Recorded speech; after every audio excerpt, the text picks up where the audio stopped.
registry index map. Yeah, the registry index map.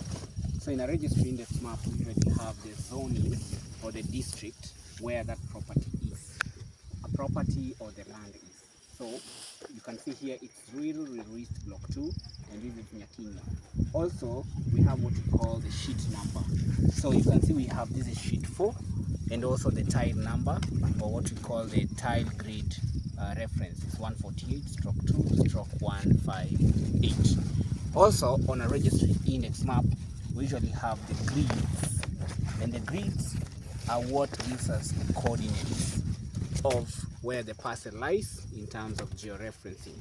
So you can see left we have the coordinate in negative, which means they're in Cassini, -124,500, and also these are positives, right? And they are positives what? These are longitudes, and these are latitudes. So latitudes and longitudes. So when you want georeferencing or geolocation, we just get these coordinates from the latitudes and longitudes, and we come directly to where your piece of land is. Also, we have abattoirs. Abattoirs are the adjoining pieces of land that show the whole area, how the parcels have been numbered. Also, in RIM, we have the scale. It gives you where the scale is. So we have a scale, and this is what we use. If your RIM says it's 1 to 1,000, we use a scale of 1 to 1,000. If it's 5,000, it's 1 to 5,000. One last content that we do have is the panel list. And the panel list shows us how the pieces of land have been subdivided and the entry at which these pieces were registered in the registry index map and the mutation serial number that was used to.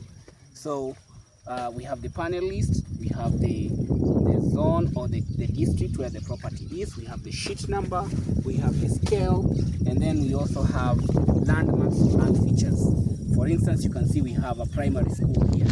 So it gives you the primary school. We have a 40-meter power way leave. You can also see that it gives you where the power way leave runs to. Also, we can have market centers, and proper planning requires that you also do fixation. Some of these rims have been fixed, and you can see here we have a land reference number, meaning this parcel is a fixed parcel.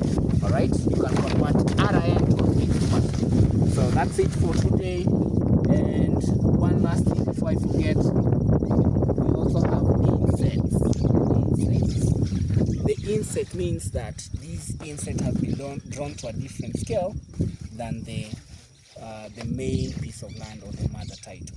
So if a piece of land has been subdivided, usually we check the inset and at what scale has it been drawn to. That's it, guys, and the battery is out.